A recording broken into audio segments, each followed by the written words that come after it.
And we are live and we are back. Let's go. Welcome to another installment of Wealth Wednesdays. I am your host, Sideline Cory, one half of the Cory and FinallyFit podcast. This is Wealth Wednesday number 7. I think I was an episode ahead and I kept saying, I think I said the last one was 7. But maybe not. Maybe I said the last one was 6 because it was 6. But this is Wealth Wednesdays number 7. On Wealth Wednesdays, I get straight to it and discuss finances. Normally on Mondays, my co-host Jordan and I drop a fitness and finance episode. But this is your first time listening, my co-host Jordan, aka Stop Stalling Jay, is still on paternity leave. So while he is out, this is what you guys are getting: straight finance stuff. And then once he is back, we'll be dropping the fitness and finance stuff again. However, before you get started, please hit that before we get started, please hit that like button on YouTube for the algorithm for me, please. Please share, please subscribe on podcast platforms. Please leave those rating reviews, pretty please. For myself, you can follow me at silent_Cory, Twitter, Instagram, and TikTok. And then, as I said, my co-host, Stop Stalling Jay, you can find him on Twitter, Instagram, and TikTok as well. And then his business page is FinallyFit.live, and you can find that on Instagram. No, his business page is FinallyFit. That's on Instagram and Facebook. His website is FinallyFit.live. All right. And Wealth Wednesdays, y'all know what we do. We get straight into it. So today, as y'all can see by the title of the video or the podcast, we are talking about why you shouldn't pay yourself first. This is a very common phrase. I would say it's probably the beginner phrase. Outside of, first thing you need to do is get on a budget. Normally, the second thing people tell you to do, or one of the main things they tell you to do, is to pay yourself first when it comes to budgeting. I generally recommend that I never recommend that you pay yourself first. One of the issues is that when you pay yourself first, and I know it's a great phrase, right? Pay yourself first. It's a good, slogan selling technique. But the main reason you shouldn't pay yourself first if you're on a budget is because if you're on a budget, you don't need to pay yourself first. If you've budgeted out all of your money for the month, you really shouldn't have to worry about whether or not you're saving/investing when it goes out, since it's not a bill. Now, obviously, if you have automatic investing or savings, then yeah, that's going to come out when it comes out. But in general, you shouldn't need to pay yourself first. The whole purpose of the budget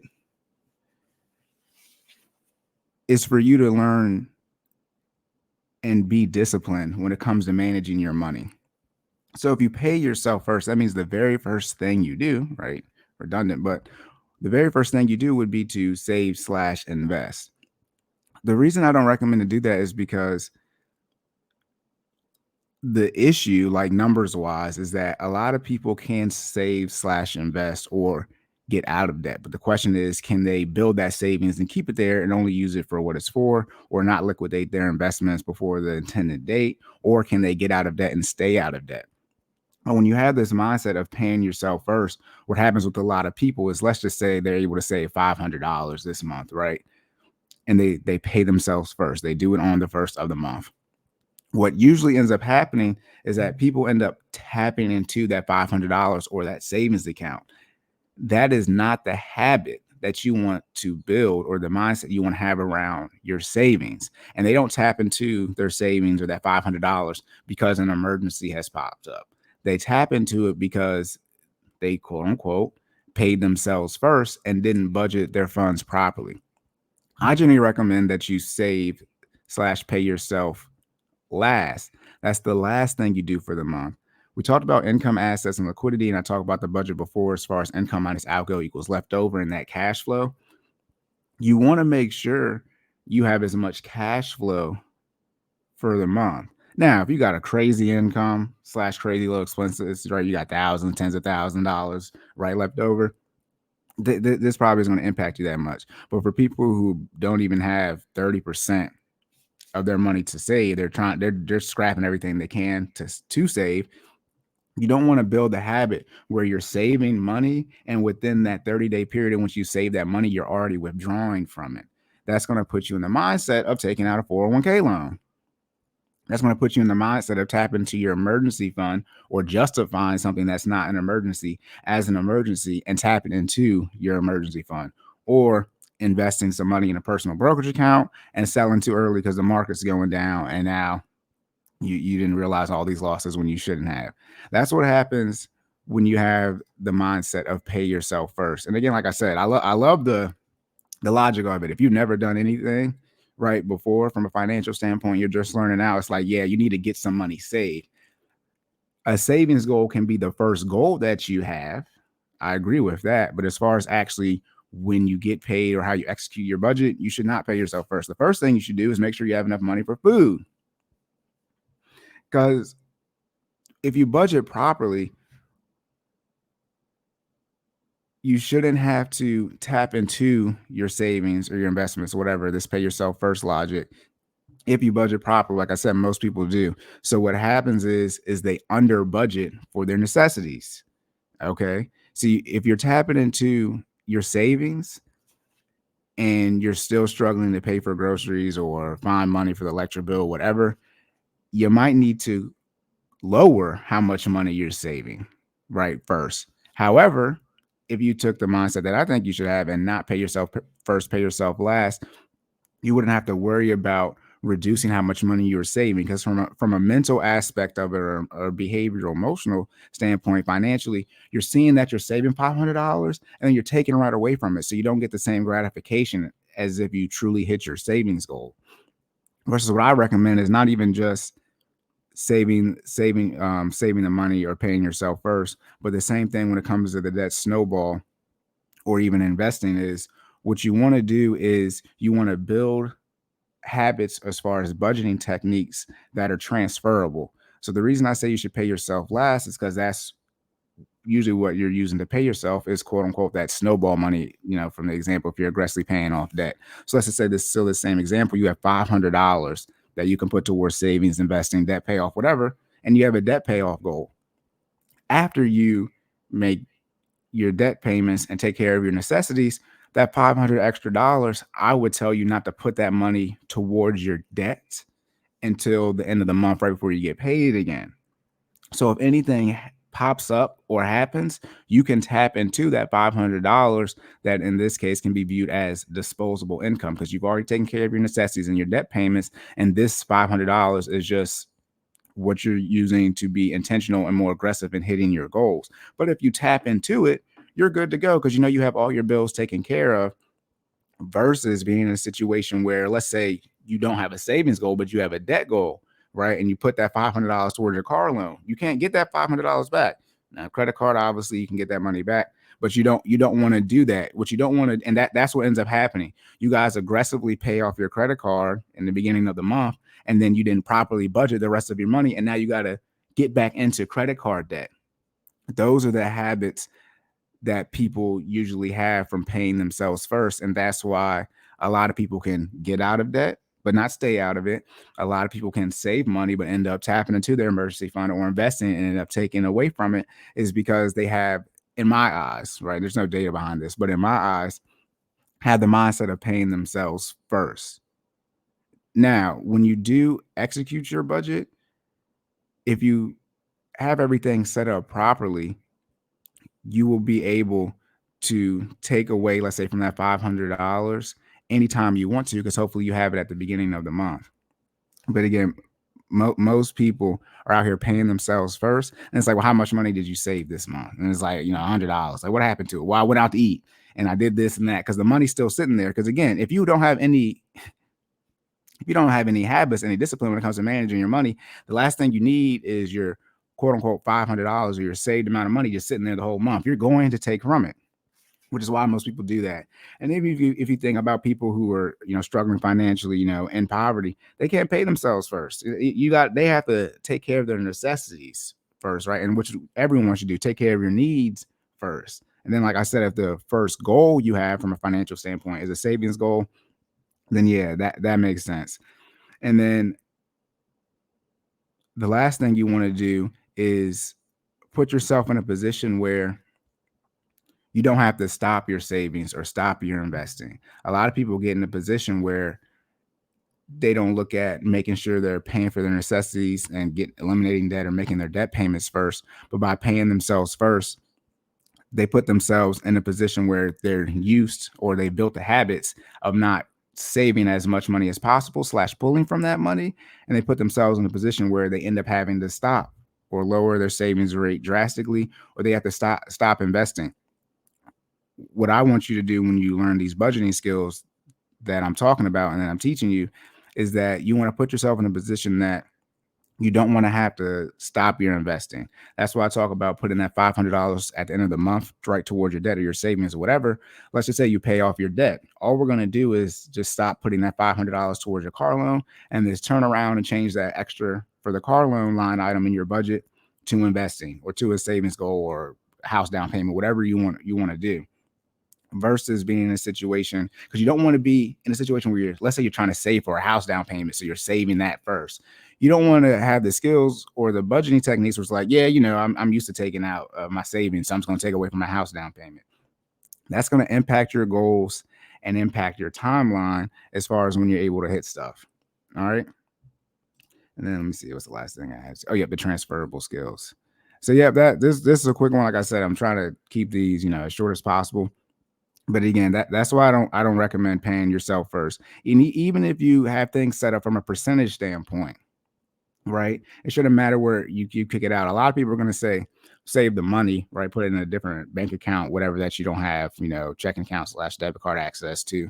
But it's like, it's not going to work that way. You got Cash App, Zelle, no sponsor, Venmo, you got all these different things in which you can access and send money virtually now. If people are going to tap into their money or even OPM other people's money, right? Shout out to debt.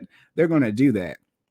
So the theory, and I think it's more of an old school theory, but the theory behind paying yourself first so you can, stash that money away and you don't see it, that doesn't work because most people don't have money saved.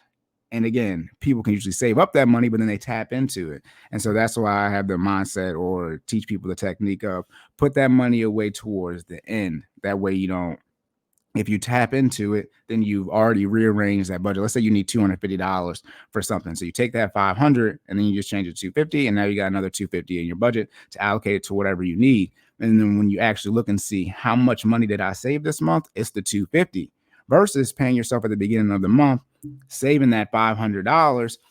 And now you're like, oh crap, I need $250. And then you take away from your savings. You didn't need to take away from your savings. You should have just had that money, that $500 to the side, have like something like a miscellaneous line item, something like that, left over, whatever you want to call it. And it's just a catch-all for anything that pops up during the month, even though you've budgeted for everything that's expected. As you know, Murphy's Law, what can go wrong will go wrong. Anything can pop up for that month. You get a blown tire, you got to go to the doctor, urgent care, something like that. Anything crazy can happen. And you just need a couple $100 to make sure you don't have to go back into debt or tap into your savings. At the end of the day, whether you save the $500 at the beginning of the month or end of the month from a savings standpoint, it's not going to impact you. However, you have to look at, well, are you putting yourself in a position where you have to actually tap into that 500 or that savings rate that you're putting away or that savings account? And you don't want to build those type of habits. When you save your emergency fund or when you start investing, you do not want to tap into that unless it's time to take away from your investments from whatever your intended target date was, or you actually have a true emergency. But a lot of you, your emergency is that, oh, I forgot it's my best friend's birthday this month, as if it hasn't been the same day for the last 20 years. And then you go like, oh, I gotta tap into your savings. Like, no, that's not what it was saved for. And that's why I harp on a lot as far as your emergency fund, defining what things are for. Now, if you have a sinking fund, right, and this $500 is for going out to eat or something like that, then yeah, you tap into it before that. But again, this is when you earmark things and you have things notated for their intended use. Most people, when they talk about pay yourself first, or you make sure you save first, they're talking about an emergency fund or investing. That's what they're talking about. I've never heard anybody say, yeah, save a sinking fund first for vacations. They're talking about having some emergency fund money saved away, $1,000, $2,000, $3,000, 3 to 6 months, whatever it is. And then they're talking about investing, whether that be in your 401k, taking your 401k match, or whether that be, your Roth IRA or personal brokerage account. That's what they're talking about. Which in most cases, you're not going to need to take the money out. Most of you are well under the retirement age where you can avoid the early withdrawal penalty. And again, most people aren't having emergencies. Usually your emergency is your lack of discipline and your lack of budgeting skills. All right. And so All right. And then I say, right, what's the real answer? Can you pay yourself first? You can pay yourself first, but again, like I said, you're probably going to end up taking away, which most people end up doing. I've seen many bank accounts. People can say they can save the money, but the question is, can they leave it there? And I would say 9 times out of 10, but a majority of the time, they end up taking away from that money, and that's because they didn't properly plan out not just their budget for the month, but for the year, the coming months, whatever it may be, and actually assess things that are coming up, right? You might be someone like myself. I go grocery shopping every week. And so sometimes I go grocery shopping 5 times in a month. And it's like, if that just pops up out of nowhere, then, now I would have to pull from a savings account or the money that I saved away. If I invested that money, right, even if it's 401k, right, if 401k is gone, you can't take out a 401k loan to go grocery shopping, right? And then if you put that money in your personal brokerage account or your Roth IRA, it's like, you don't need to take from there. Right? What are you taking from your long-term investments for? Because you chose not to properly manage your money. And yes, you can pay yourself first and get that money out of it if you don't want to use it. But like I said, most people are going to tap into it. And I don't. The method that I recommend, where you move the money at the end of the month, that has shown, I would say, no weaknesses. But I haven't heard any of my clients or even myself report any issues with it, and they like it that way. They say, yep, they got it there, and if something pops up, if they all of a sudden they get the urge, right? They fall off the train, they want to go out, they got that money there. And then at the end of the month, right, when we meet, we do their budget wrap ups, that's the budget for the new month. It's like, okay, how much did you save this month? And like, you tapped into it, right? If you initially, right, wanted to save 500, but you end up spending 250 on something else, all right, then we save 250 this month. Then we rearrange the goals, but we don't want to get into the mindset or the habits of saving money and then pulling from it because we had to pay ourselves first. So at the end of the day, in both scenarios, you have $250, whether you wait to the end of the month and you save it and take take the 250 throughout the month, or you save at the beginning of the month and then take the 250 from it. But again, the emotional and the mental, the behavioral aspect of finances is truly the important part. And those habits of taking away from your savings when you don't need to usually come back to bite people. That's how they're able to get back into more credit card debt, even if they pay it off, and how they're able to justify having money saved. Is a lot of people were able to have money saved, but then not use it when it's time to use it, and they get into credit card debt. So that people's habits all over the place. All right. So that's what I got for that. You shouldn't pay yourself first. Look at me being what is it called when you're against? I don't know. I'm going against the grain. There we go. Against the grain.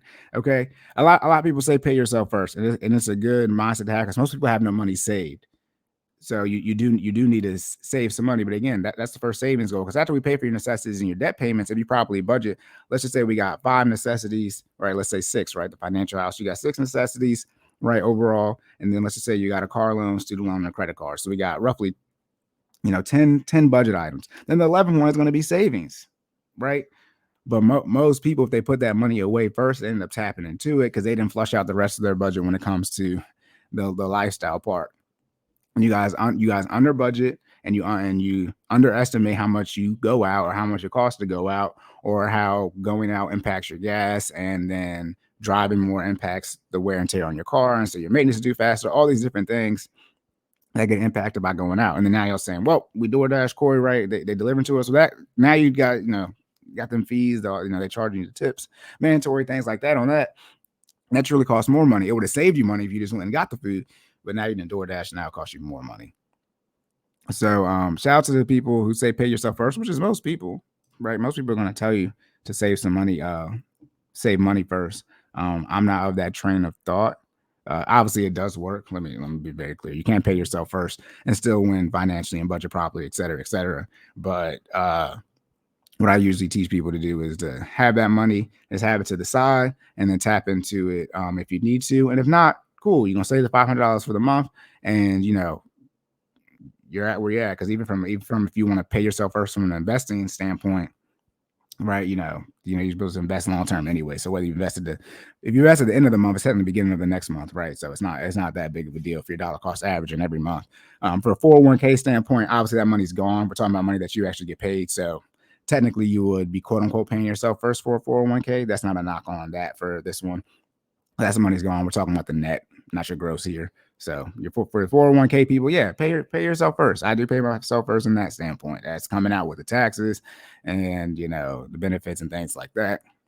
So yeah, from that standpoint. But we talk about your net, the money that actually hits your bank account. Now, I would definitely say, hey, you might want to look at keeping that money towards the end of the month and then moving it right before you get paid. So you got that extra cash flow, that extra buffer for things that pop up.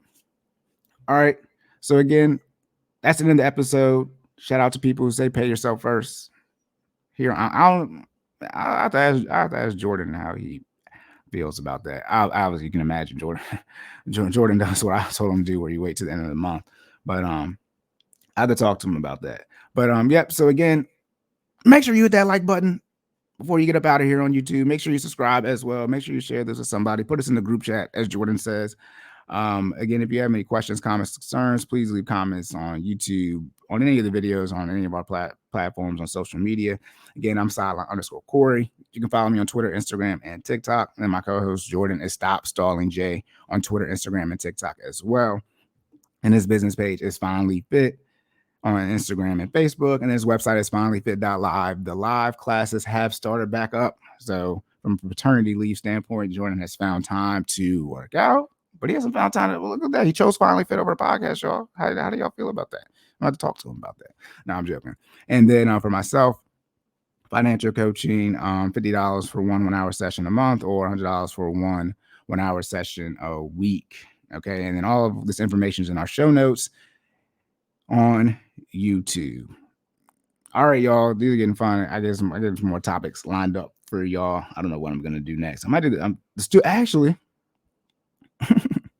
Today's the 28th. I believe this by the time I do the next one, hopefully the student loan application will have dropped in. So that's what actually I plan on doing next, because I've been holding off on that, waiting for the form to drop. However, I just saw that I think Indiana, a lawyer in Indiana is suing, saying I don't know if he's suing, probably not suing President Biden, but he's saying that it's illegal for them to do this forgiveness. And his main reason, I believe, is that he doesn't have to pay the state taxes. So the federal taxes that in 2021, I don't know if it was the CARES Act, but one of the COVID relief bills, no federal taxes don't have to be paid on cancellation of student loan debt. That's a 1099-C form where you file on your taxes that you have debt cancellation, and usually have to claim it as taxable income for that year. But for student loans, that's not the case for, I think, like the 2025. Regardless, that's at the federal level. Then you also have state taxes. And not every state, but a small set of states are believed to be charging taxes on this student loan relief. Now, at the end of the Man, we're gonna wait. Maybe I should wait for the student loan episode. But at the end of the day, it's $10,000, right, or $20,000. But for most people, it's probably $10,000. I forget what the percentages was, but I think majority of people are getting the $10,000, not the $20,000, and you got to get that with if you had a Pell Grant. But I mean, 10,000. Usually, state taxes are significantly lower than federal taxes. But I mean, let's say your state taxes, you get the charge 10%. I mean, that's $1,000, which is a good amount of money. But most people's state taxes are probably going to be in that 5% range. My guess would be. I don't know all the state taxes. It's too many of them. But it's not like people paying 20% in state taxes.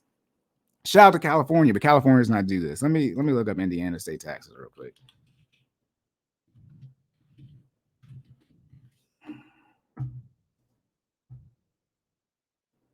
Indiana has a flat 3.23% individual income tax rate. Then there are local income taxes. Sales tax, yeah, it's looking like is they saying Google is saying 3%, 3.23%. Okay, and I'm just going to do real quick on $10,000, $323. So hey, he don't want to have to. Remember that's not what you would have to. He wouldn't owe, right? That would just be filed. So let's say if he gets $1,000 back, it would be a little under $700. So you got to pay those taxes. But this is not the student loan episode. This is about why you shouldn't pay yourself first. That guy's going to be mad because he's not going to have as much money to pay himself first. But all right, y'all. Again, any questions, concerns, please let me know. But that's it for this Wealth Wednesday. So remember to save more and say less. and keep making better your best. And I will catch y'all in the next one.